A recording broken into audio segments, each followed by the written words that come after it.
ഇന്നതിന് arts and ക്രാഫ്റ്റ്സിലേക്ക് എല്ലാവർക്കും സ്വാഗതം. അപ്പോൾ ഇന്നത്തെ എപ്പിസോഡ് നമ്മൾ സോയ റൈസാണ് ഉണ്ടാക്കുന്നത്.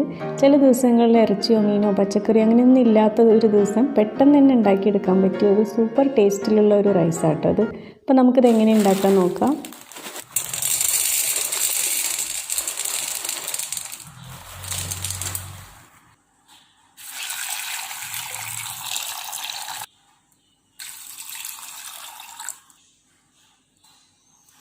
അപ്പോൾ കുറച്ച് സോയ ചങ്ക്സ് എടുത്തിട്ട് നന്നായി കഴുകിയിട്ട് അതിലേക്ക് കുറച്ച് മഞ്ഞൾപ്പൊടിയും കുരുമുളക് പൊടിയും ഉപ്പും കൂടെ ചേർത്തിട്ട് കുറച്ച് വെള്ളം ഒഴിച്ചിട്ട് കുക്കറിലൊന്ന് വേവിച്ചെടുക്കുക.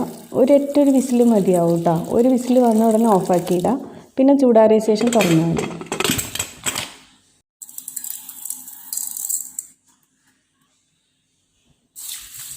പിന്നെ ബസ്മതി അരിയാണ് ഞാൻ ഇവിടെ എടുത്തിട്ടുള്ളത്. 2 കപ്പ് ബസ്മതി അരി നന്നായി കഴുകിയിട്ട് ഒരു അരമണിക്കൂർ കുതിർത്ത് വെച്ചിട്ട് വെള്ളം വാലാൻ വെക്കാം. പിന്നെ ഈ കടായി ചൂടാവുമ്പോൾ 2 ടീസ്പൂൺ നെയ്യും 1 ടീസ്പൂൺ ഓയിലും കൂടെ ഒഴിച്ചിട്ട് നമുക്കൊരു 3 സവാളയാണ് ഞാൻ ഇവിടെ എടുത്തിട്ടുള്ളത്. 3 സവാള നീളത്തിൽ ചീറിയതിട്ടിട്ട് ഒന്ന് വഴറ്റി കൊടുക്കാം. അപ്പോൾ വലിയ സവാളയാണ് കേട്ടോ, ഒരു മീഡിയം സൈസിലുള്ള സവാളയാണ് ഞാൻ എടുത്തിട്ടുള്ളത്. ഇനി ഉള്ളി നന്നായി ഒന്ന് വാടി വരട്ടെ. വാടി വന്ന ശേഷം നമുക്കതിലേക്ക് ഇഞ്ചി അരച്ചതും വെളുത്തുള്ളി അരച്ചതും ചേർക്കാം. അപ്പോൾ ഞാൻ 1 ടീസ്പൂൺ നിറച്ചാണ് ചേർത്തിട്ടുള്ളത് കേട്ടോ, ഈ ഒരു അളവിന്.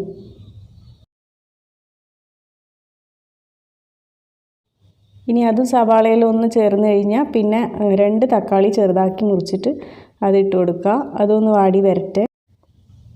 ഇനി കുറച്ച് മല്ലിയിലയും പുതിനയിലയും കൂടെ ഇടാം. എന്നിട്ട് നന്നായി ഒന്ന് വഴറ്റി കൊടുക്കുക.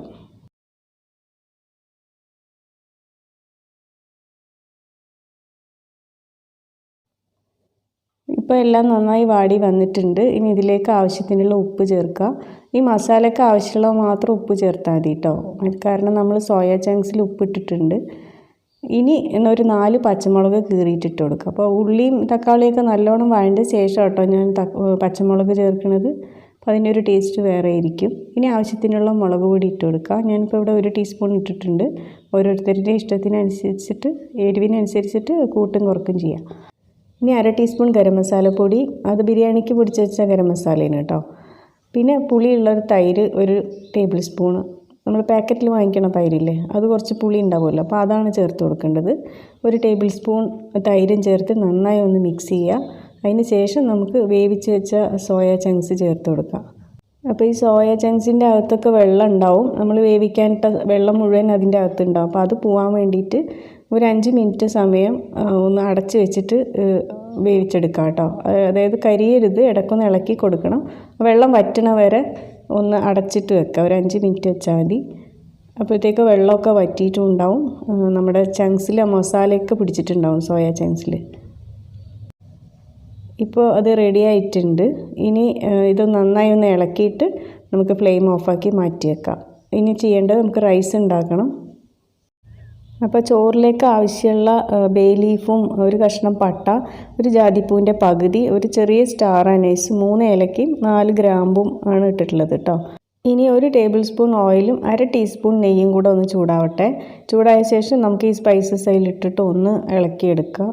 നമ്മൾ നെയ്ച്ചോറിനൊക്കെ ഇടുന്ന പോലെ തന്നെ. ഇതിൽ സവാളയും വെളുത്തുള്ളിൻ്റെ ഒന്നും ആവശ്യമില്ല, ഇത് മാത്രം ഇട്ടിട്ട് പിന്നെ നമുക്ക് ചോറിൻ്റെ ആവശ്യത്തിന് ഉള്ള വെള്ളം ഒഴിക്കുക. പിന്നെ 2 കപ്പ് അരിയാണല്ലോ എടുത്തത്, അപ്പോൾ 4 കപ്പ് വെള്ളം ഒഴിച്ചെടുക്കാം. എന്നിട്ട് അതൊന്ന് തിളക്കട്ടെ. അതിലേക്ക് ആവശ്യത്തിനുള്ള ഉപ്പ് ചേർത്ത് കൊടുത്തിട്ട് ഒരു പകുതി ചെറുനാരങ്ങ നീരും ഒഴിച്ചിട്ട് ഒന്ന് തിളപ്പിക്കുക. തിളപ്പിച്ച ശേഷം നമുക്ക് സാധാരണ ചോറ് വറ്റിക്കുന്ന പോലെ തന്നെ നമ്മൾ കഴുകി വാലാൻ വെച്ച ബസ്മതി അരിയില്ലേ അത് അതിലേക്ക് ഇട്ട് കൊടുക്കുക. എന്നിട്ട് നമുക്കതൊന്ന് വേവിച്ചെടുക്കാം. അപ്പോൾ ഒരു 90% വേവിച്ചാൽ മതി, ഫുള്ളായിട്ട് വേവിക്കേണ്ട. നമുക്ക് സോയ മസാലയും കൂടെ മിക്സ് ചെയ്തിട്ടൊന്ന് ദം ചെയ്യാനുള്ളതാണ്. അപ്പോൾ ആ ചോറും നമുക്ക് വേവിച്ചെടുക്കാം.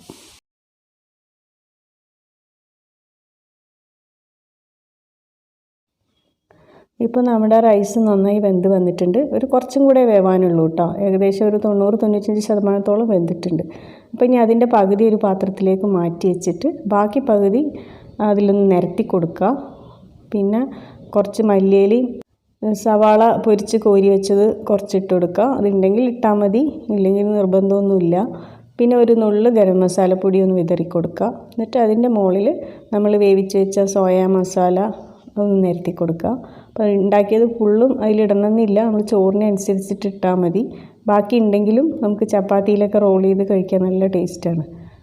അപ്പോൾ ഇതിൻ്റെ മുകളിൽ എന്നിട്ട് ബാക്കിയുള്ള റൈസും ഇട്ട് കൊടുക്കുക. എന്നിട്ട് നമ്മൾ ആദ്യം ചെയ്ത പോലെ തന്നെ പിന്നെ കുറച്ച് മല്ലിയിലയും സവാളയും ഗരം മസാലപ്പൊടിയൊക്കെ ഒന്ന് അതിൻ്റെ മുകളിൽ വിതറി കൊടുക്കുക. എന്നിട്ട് ഒരു 5 അല്ലെങ്കിൽ 7 മിനിറ്റ് ചെറിയ തീയിലൊന്ന് അടുപ്പിൽ വെച്ചാൽ മതിയാവും. അപ്പോഴേക്കും നമ്മുടെ സോയ റൈസ് ഇവിടെ റെഡിയാവും.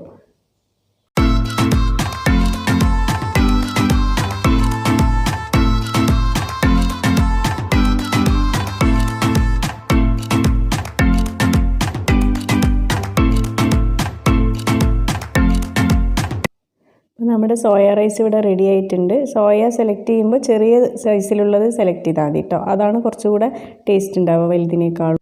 അപ്പോൾ ഇറച്ചി മീനും പച്ചക്കറിയൊന്നും ഇല്ലെങ്കിലും ഈ ഒരു സംഭവം വെച്ചിട്ട് നല്ല അടിപൊളി ഒരു ലഞ്ച് റെഡിയാക്കാം. അപ്പോൾ എല്ലാവരും ഇത് ട്രൈ ചെയ്ത് നോക്കണം, നല്ല ടേസ്റ്റാണ്. അപ്പോൾ ഈ വീഡിയോ എല്ലാവർക്കും ഇഷ്ടമായി കാണുമെന്ന് വിചാരിക്കുന്നു. മറ്റൊരു വീഡിയോയുമായി വീണ്ടും കാണാം ഇൻഷാ അല്ലാഹ്. Thank you for watching.